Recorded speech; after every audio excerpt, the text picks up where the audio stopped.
نظر آتا ہے. اچھا, چاندی کی جو ناک انہوں نے لگوائی, کچھ عرصے بعد اس میں بدبو پڑ گئی, ظاہر ہے وہ اتنی اچھی دھات نہیں ہے. تو پھر نبی صلی اللہ علیہ وآلہ وسلم نے اس صحابی کو حکم دیا کہ سونے کی ناک لگواؤ. پھر اس نے سونے کی ناک, حالانکہ مرد کے لیے سونا حرام ہے, سونے کی ناک انہوں نے لگوائی. اس سے یہ بھی ثابت ہوا کہ اگر کوئی شخص سونے کا دانت لگوانا چاہتا ہے تو وہ درست ہے. اسی طریقے سے دانت سیدھے کروانے کے لیے بریسز لگواتا ہے تو فطرت کو بدلنا نہیں ہے, اس کی فطرت پہلے ہی خراب ہوئی ہوئی ہے, اس کو سیدھا کرنا ہے. یہ وہ ساری ایکٹیویٹیز ہیں جس کو کرنے کی آپ کو اجازت ہے. اپنے بال ٹرانسپلانٹ کروانا, آپ کے بال جھڑ چکے ہیں, ظاہر ہے ہر بندے کے تو بال نہیں جھڑتے نا,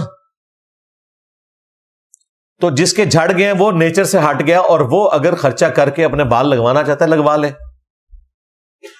اسی طریقے سے اگر کوئی وگ استعمال کرنا چاہتا ہے مصنوعی بالوں کی, اوریجنل بالوں کی نہیں, مصنوعی بالوں کی, وہ استعمال کر سکتا ہے. اوریجنل بالوں کی جو وگ استعمال کرنا ہے اس سے نبی صلی اللہ علیہ وآلہ وسلم نے منع فرمایا ہے. وہ بخاری اور مسلم دونوں میں حدیث ہے, ایک عورت حضور کے پاس آئی کہ میری بیٹی کی شادی ہے لیکن اس کے سر کے بال جھڑ چکے ہیں, تو میں اس کے سر پہ بال لگوانا چاہتی ہوں. ٹرانسپلانٹ تو ظاہر اس زمانے میں نہیں ہوتا تھا, اس زمانے میں ہوتا تھا کہ کسی اور عورت سے بال لیے تو اسی کی وہ بالوں میں اس کو گون دیتے تھے تو لگتا تھا کہ اس عورت کے بال زیادہ ہو گئے. تو آپ صلی اللہ علیہ وآلہ وسلم نے فرمایا کہ ایسی عورتوں پر لعنت ہے جو انسانی بالوں کو گندواتی ہیں اپنے بالوں کے ساتھ, اس کا جوڑا کرتی ہیں. ایک وہ جوڑا ہے جو یہاں عورتیں دھاگے کے ساتھ, کالے دھاگے کے ساتھ کرتی ہیں, پراندہ جسے ہم کہتے ہیں, اس کی ممانعت نہیں ہے. یہ انسانی بالوں کا اس طرح کا معاملہ کرنا یہ منع ہے. حتیٰ کہ بخاری اور مسلم میں ایک اور حدیث ہے, حضرت معاویہ رضی اللہ تعالیٰ عنہ اپنے دور ملوکیت میں مدینہ شریف آئے حج کے موقع پر, تو ظاہر اس وقت وہ حکمران تھے, انہوں نے ایک اتنی لمبی چٹیا پکڑی ہوئی تھی انسانی بالوں کی, اور انہوں نے مسجد نبوی میں خطبہ دیا کہ تمہارے علماء کدھر چلے گئے ہیں, تمہیں نہیں سمجھاتے کہ اللہ کے نبی صلی اللہ علیہ وآلہ وسلم نے انسانی بالوں کی چٹیا کرنے سے منع فرمایا, اور آپ صلی اللہ علیہ وآلہ وسلم نے فرمایا تھا کہ بنی اسرائیل پر عذاب ہی اس وجہ سے سٹارٹ ہوا کہ ان کی عورتوں نے یہ کام کرنا شروع کر دیا تھا. یعنی وہ خام خواہ کی ایک مصنوعی زینت بنانی شروع کر دی تھی, دنیا پرستی میں پڑ گئے, اور اس کی وجہ سے آہستہ آہستہ وہ مردوں کو اٹریکٹ کرنے کے لیے, نامحرم مردوں کو اٹریکٹ کرنے کے لیے اپنی اس زینت کے ساتھ, بالوں کے ساتھ, تو الٹیمیٹلی وہ عذاب میں مبتلا ہو گئے. تو یہ احادیث اس بات پر گواہ ہے کہ یہ آپ کام نہیں کر سکتے. انسانی بالوں والا, اپنے ہوں بال وہ آپ کر سکتے ہیں, کسی دوسرے انسان کے نہیں لگا سکتے, وہ معاملہ بالکل ڈیفرنٹ ہو جائے گا. اگر کسی شخص نے ہیئر ٹرانسپلانٹ کے ذریعے بال لگوائے ہیں نا, یا وگ استعمال کرتا ہے, اگر تو وگ وہ پرماننٹلی اٹیچ ہے, جس طرح وہ پرماننٹلی اٹیچ ہی ہوتی ہے, ایک بار وہ پیسٹ لگا دیتے ہیں, اس کے بعد کچھ عرصے بعد ہی آپ اسے اتارتے ہیں, تو ہر غسل میں اتارنے کی ضرورت نہیں, سوائے ان کے کہ جو آسانی سے اتر آتی ہیں بغیر پیسٹ کے, ان کو تو آپ کوشش کریں کہ غسل میں اتار لیں, ادروائز اتارنے کی ضرورت نہیں ہے.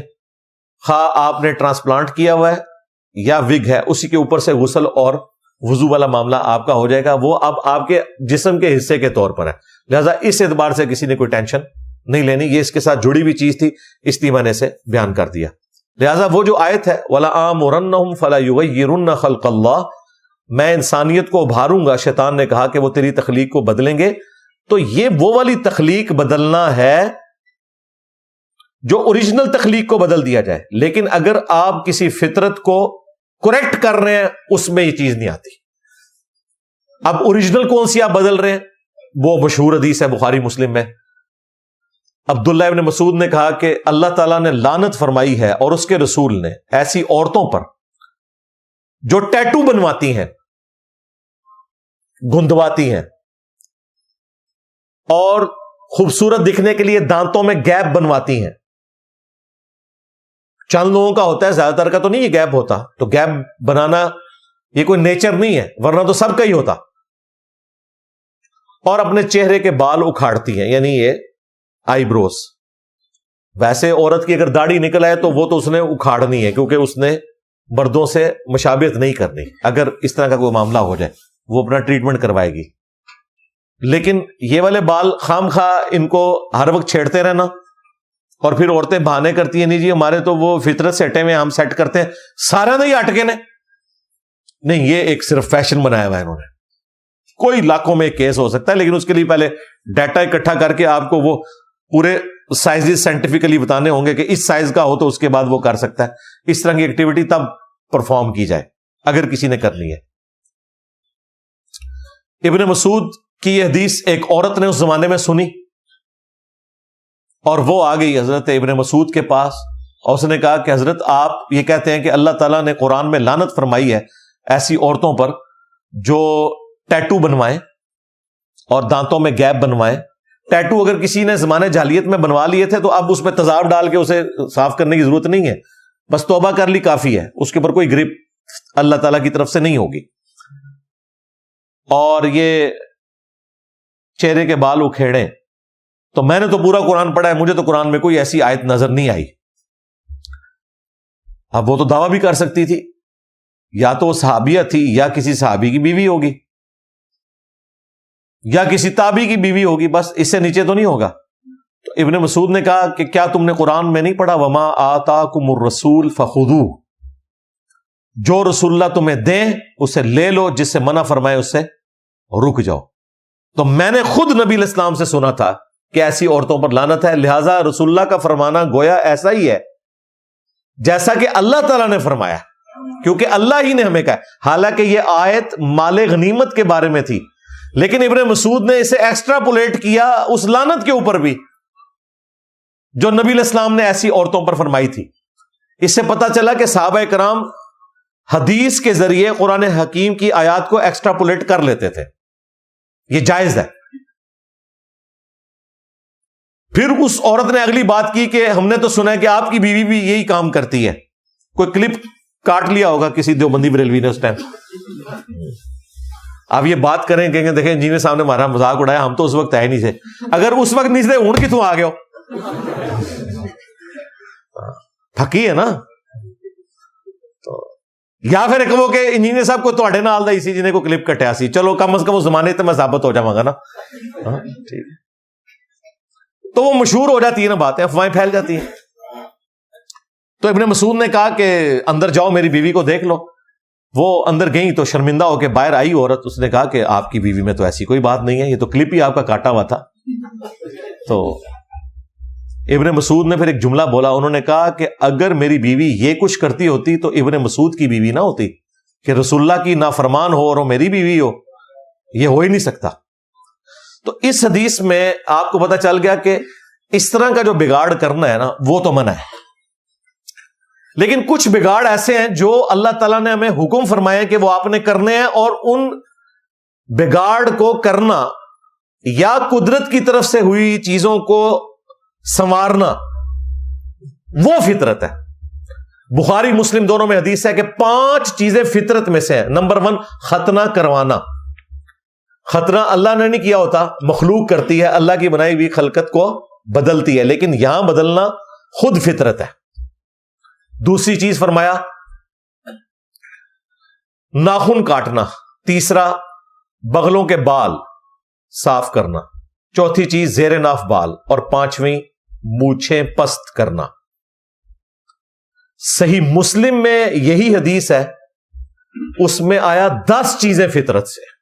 ان میں داڑھی بڑھانا بھی ہے، مسواک کرنا یعنی دانتوں کو صاف کرنا، ناک صاف کرنا. 5 چیزیں تو یہی ہیں، اس کے علاوہ بھی ہیں. پانی کے ساتھ استنجا کرنا. اس زمانے میں یہ بھی بڑی بات تھی کیونکہ عموماً استنجا مٹی سے ہوتا تھا، پانی تو بھر کے لانا پڑتا تھا. ہم تو بڑے خوش نصیب ہیں، ہمارے پاس پانی اویلیبل ہے. اور مسلم شریف میں ہی ایک اور حدیث ہے کہ نبی علیہ السلام نے غیر ضروری بالوں کے لیے، ناخن کاٹنے کے لیے 40 دن کی مدت مقرر فرمائی ہے کہ 40 دن کے اندر آپ نے ایک دفعہ یہ کام ضرور کرنا ہے. ویسے تو ہر ویک کر لیں ٹھیک ہے، لیکن لیٹ سے لیٹ بھی 40 دن. اس میں کوئی سائز کا نہیں ہے کہ اتنے بال ہو جائیں یا اتنے ناخن. 40 دن کی مدت مقرر فرمائی ہے. 40 دن کے اندر آپ نے ایک دفعہ اپنے ناخن کاٹنے ہیں, مونچھیں پس کر لینی ہے, بال غیر ضروری جو ہیں یہ صاف کرنے ہیں. اس کو نبی صلی اللہ علیہ وآلہ وسلم نے مشروع فرمایا. اب یہاں پر اس چیز کو بیلنس کرنے کے لیے ایک اور ٹاپک ضروری ہے, میں اس کے ساتھ ہی ذکر کر دیتا ہوں. سنن نبی داؤد میں اور مسند احمد میں ایک حدیث ہے, نبی صلی اللہ علیہ وآلہ وسلم کی خدمت میں ایک شخص آیا جس کے بال بکھرے ہوئے تھے. تو آپ نے فرمایا اسے کوئی ایسی چیز نہیں ملی کہ یہ اپنے بال سنوار لیتا. یعنی اس چیز کو شریعت نے ناپسند کیا ہے کہ کوئی شخص جو ہے وہ اپنے بال کو بکھرا ہوا رکھے, جس طرح یہ آپ کے صوفی مجذوب نظر آتے ہیں, نانگے پیر. پھر ایک اور شخص آیا جس کے کپڑے میلے تھے, آپ نے فرمایا اسے کوئی ایسی چیز نہیں ملی کہ کپڑے دھو کر پہنتا. یعنی آپ علیہ السلام اس چیز کو ناپسند کرتے ہیں کہ کوئی شخص بکھرے بالوں کے ساتھ اور گندے کپڑوں کے ساتھ پھرے, بلکہ صفائی کا اہتمام کیا جائے. اسی کو سپورٹو ایک اور حدیث ہے سنن نبی داؤد میں اور مسند احمد میں. آپ صلی اللہ علیہ وآلہ وسلم کے پاس ایک شخص آیا جس کی حالت بتا رہی تھی کہ بیچارہ بہت غریب ہے. آپ نے پوچھا تیرے پاس کتنے اونٹ ہیں؟ اس نے بتایا جی اتنے اونٹ. بکریاں بھی بے شمار, گائے اس نے کہا اتنی, غلام تھے اس کے اپنے. آپ نے فرمایا تیری حالت تو نہیں بتا رہی, اگر اللہ نے تجھے اتنی نعمتیں دی ہیں تو ان نعمتوں کا اثر تیرے اوپر نظر بھی آنا چاہیے. گگڑا بن کے تو نا پھر. تو اس چیز کو پسند فرمایا گیا کہ اللہ تعالیٰ کی نعمتوں کا اثر آپ کے اوپر نظر آئے.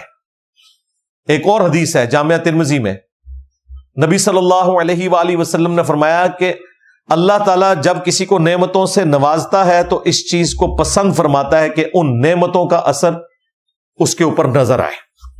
فضول خرچی نہ ہو, لیکن اس طرح بھی جان بوجھ کے ایکٹنگ کرنا کہ اپنے آپ کو غریب شو کرنا, یہ بھی ناپسندیدہ ہے. سادگی ایک الگ سے چیز ہے. وہ بھی حدیث ہے جامعہ ترمذی میں ہی کہ جو شخص استطاعت کے باوجود مہنگا لباس دنیا میں ترک کر دے گا تو اللہ تعالیٰ قیامت کے دن اسے جنتی حلہ پہنائے گا کہ اس شخص نے دنیا میں بہت مہنگا لباس جو یہ پہن سکتا تھا میری وجہ سے ترک کیا.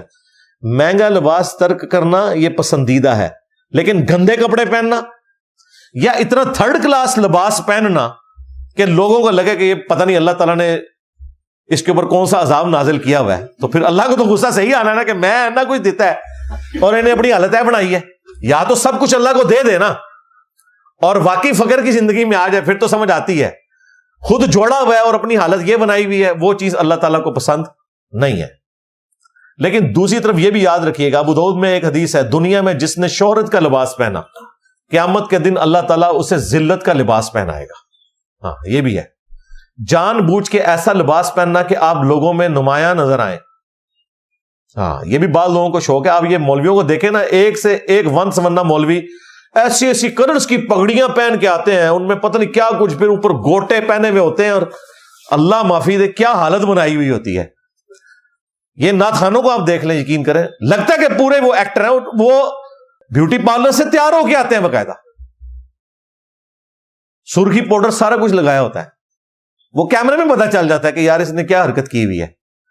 تو یہ شہرت کا لباس ہے نا, لوگوں کو دکھانے کے لیے نا. اور ایک اور حدیث ہے سنن نبی داؤد میں, من تشبہ بقوم فہو من, جس نے جس قوم کی مشابہت اختیار کی وہ انہی میں شمار کیا جائے گا. یعنی آپ کسی بھی دوسری قوم کی مذہبی مشابہت اختیار نہیں کر سکتے. کوئی مسلمان اپنے ہاتھوں میں کڑا نہیں ڈال سکتا جس طرح سکھ ڈالتے ہیں. کوئی مسلمان اپنے ماتھے پر سندور نہیں لگا سکتا جس طرح ہندو لگاتے ہیں. کوئی مسلمان اپنے گلے میں سلیو نہیں لٹکا سکتا جس طرح کے کرسچن لٹکاتے ہیں. اور نہ ایسا کوئی لباس پہن سکتا ہے جو کسی کی مذہبی علامت ہے. یہ پینٹ شرٹ ٹائی یہ مذہبی علامتیں نہیں ہیں, یہ سب لوگ پہنتے ہیں. مذہبی علامتیں جو ہیں وہ یہ ہیں, سلیب لٹکانا. اگر ٹائی مذہبی علامت ہوتی تو ویٹیکن سٹی کے پاپ نے ٹائی لگائی ہوتی, اس نے تو کبھی ٹائی نہیں لگائی ہوئی, کبھی دیکھا ہے سلیو لٹکائی ہوئی ہوتی ہے. لہذا یہ جو لباس ہیں جن کے اوپر یہ مذہبی لوگ بعض اوقات تان کر رہے ہوتے ہیں، یہ کوئی تان بنتا نہیں ہے جب تک کہ مذہبی علامت نہ ہو کسی دوسرے ریلیجن کی، وہ پھر اس میں شمار کیا جائے گا. عام حالت میں آپ کسی کے اوپر اس اعتبار سے فتویٰ نہیں لگا سکتے. صحیح مسلم میں ایک بڑی زبردست حدیث ہے، نبی صلی اللہ علیہ وآلہ وسلم نے فرمایا کہ جس کے دل میں رائی کے دانے کے برابر بھی تکبر ہوا وہ جنت میں نہیں جائے گا. تو صحابہ کرام نے عرض کیا یا رسول اللہ، بعض اوقات ہماری خواہش ہوتی ہے کہ ہمارے کپڑے اچھے ہوں، جوتیاں اچھی ہوں، ہم ذرا زینت اختیار کریں، کیا یہ بھی تکبر ہے؟ تو آپ نے فرمایا یہ تکبر نہیں ہے، اللہ بھی خوبصورت ہے اور خوبصورتی کو پسند فرماتا ہے. تکبر یہ نہیں کہ تم اچھا لباس پہنو یا اچھی جوتیاں پہنو، بلکہ تکبر یہ ہے کہ تم حق بات سے اناد کرو اور دوسرے لوگوں کو حقیر سمجھو. یعنی ایک شخص کو پتا چلا قرآن میں لکھا ہے ایاک نعبد و ایاک نستعین، اب وہ کہ نہیں جی سلطان بہو نے کہا تھا سن فڑیات پیران دیا پیرا، نہ قرآن پڑھ لیا اب تکبر نہیں کرنا، قرآن کی بات ماننی ہے. اگر آپ قرآن کو چھوڑ کے کسی بابے کے پیچھے چلیں گے آپ نے تکبر کیا قرآن سے. دوسروں کو حقیر سمجھنا یہ ہے کہ کوئی شخص اچھا لباس پہنے، اچھی جوتیاں پہنے، اس کی وجہ سے کسی غریب سے نفرت کرے، یہ چیز نہیں ہونی چاہیے. آپ اچھے دکھیں کوئی مسئلہ نہیں ہے، کسی سے نفرت نہ کریں. اور یہ پتہ چلتا ہے یہ اللہ تعالیٰ نے غرور توڑا ہے آپ کا. نماز میں ایک کالا ہو یا گورا ہو، اس نے پاؤں سے پاؤں ملا کے کھڑے ہونا ہے. ایک مسلمان ہوا امریکن، یہ میں آپ کو لیٹ 90s کی بات کر رہا ہوں، اس نے کتاب لکھی، اردو میں ترجمہ ہوا، سر تسلیم خم ہے. وہ جب پہلی دفعہ جمعے کی نماز کے لیے گیا نا تو وہ گورا تھا، اس کے ساتھ ایک حبشی مسلمان کھڑا ہوا، تو وہ پاؤں سے پاؤں ملا کے کہتا ہے میں کھڑا ہوا، تو جب میں رکوع میں گیا تو مجھے اس کے پاؤں بھی نظر آ رہے تھے، تو مجھے اسلام کی حکمت سمجھ آئی کہ اللہ تعالیٰ نے کیسا تکبر توڑا ہے کہ چٹی چمڑی اور کالی چمڑی پاؤں ملائیں گے اللہ کی وجہ سے، کوئی فرق نہیں، برابر ہے. یہ جو کہتے ہیں نا پاؤں سیدھے رکھنے ہیں، سیدھ میں رکھنے ہیں، کندھے سیدھ میں رکھنے ہیں، ان انفیوں سے پوچھو کہ یہ سیدھ میں رکھنے ہیں تو کتنے فٹ پہ کھڑا ہونا ہے یہ بھی تو بتاؤ. ان کے پاس کچھ بھی نہیں بتانے کو. حالانکہ بخاری میں 725 نمبر حدیث ہے، یلزقو کے الفاظ ہے، پاؤں سے پاؤں مل جاتا، فزیکلی ملنے کو کہتے ہیں. یہ اردو میں ملاقات کا لفظ استعمال ہوتا ہے، یلزقو. سیدھ میں نہیں، پاؤں سے پاؤں ملتے تھے، فزیکلی ٹچ کرتے تھے.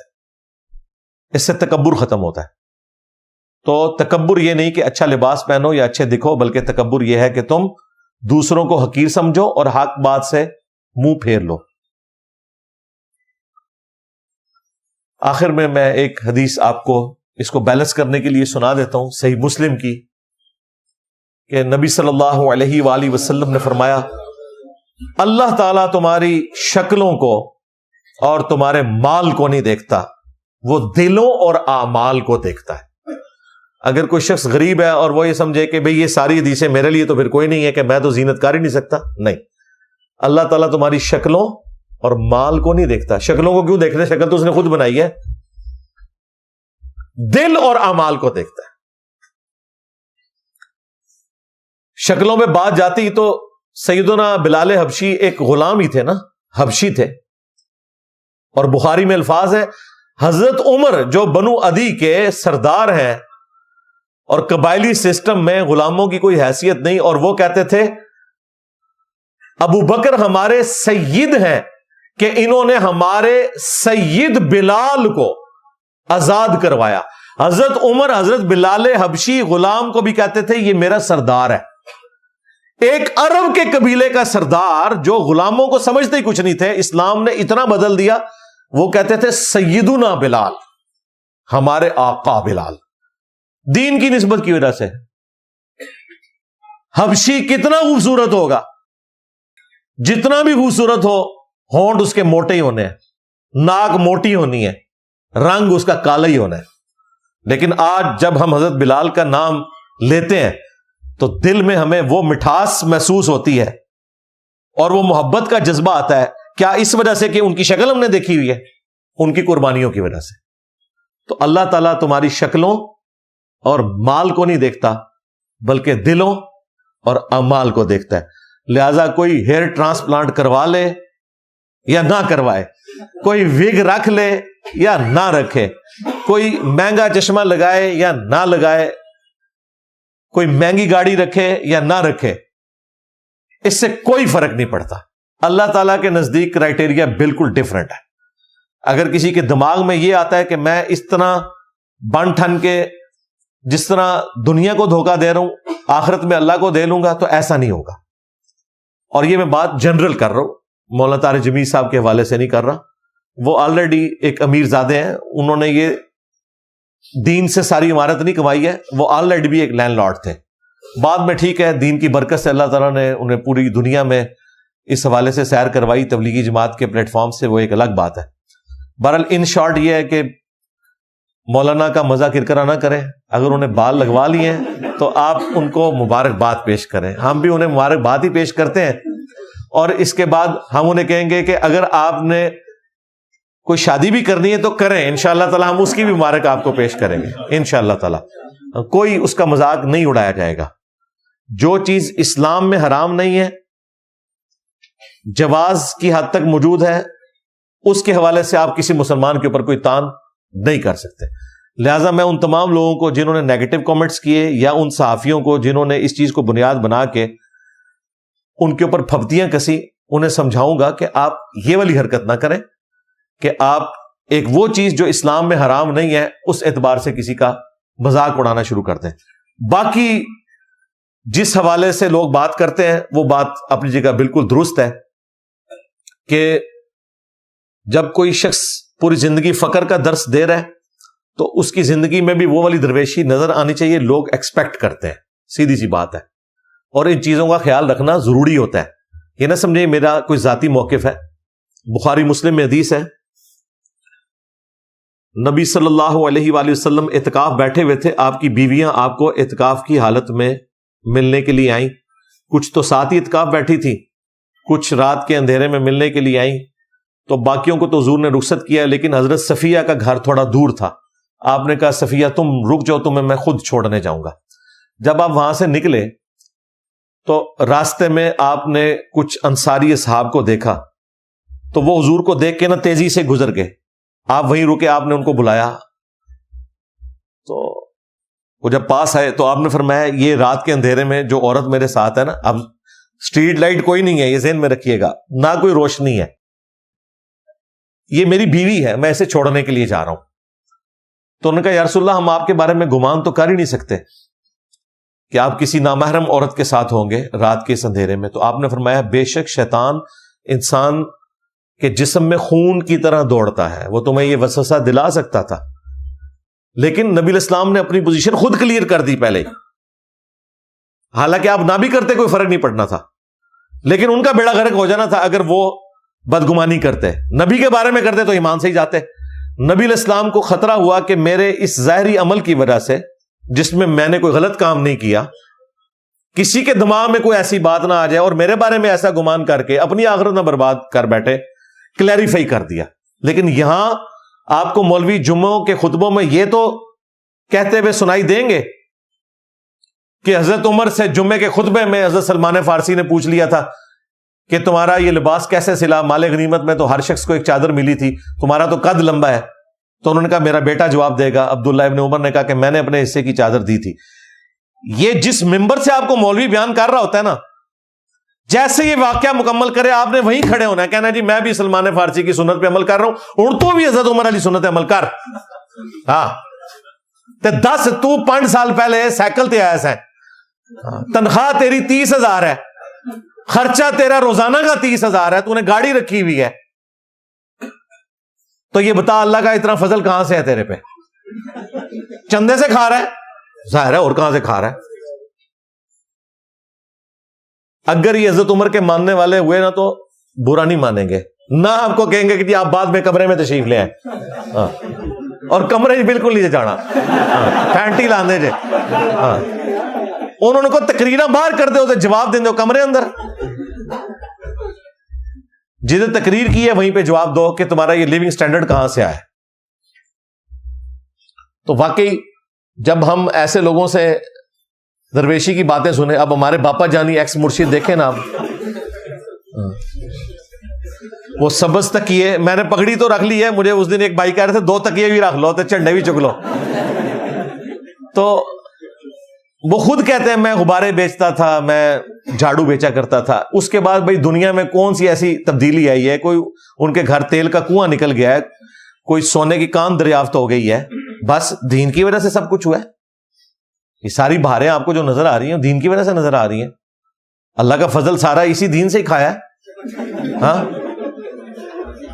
تو ایسے لوگوں کو اپنا سٹیٹس کلیئر کرنا چاہیے جنہوں نے دینی کیریئر سے یہ ساری چیزیں بنائی ہیں.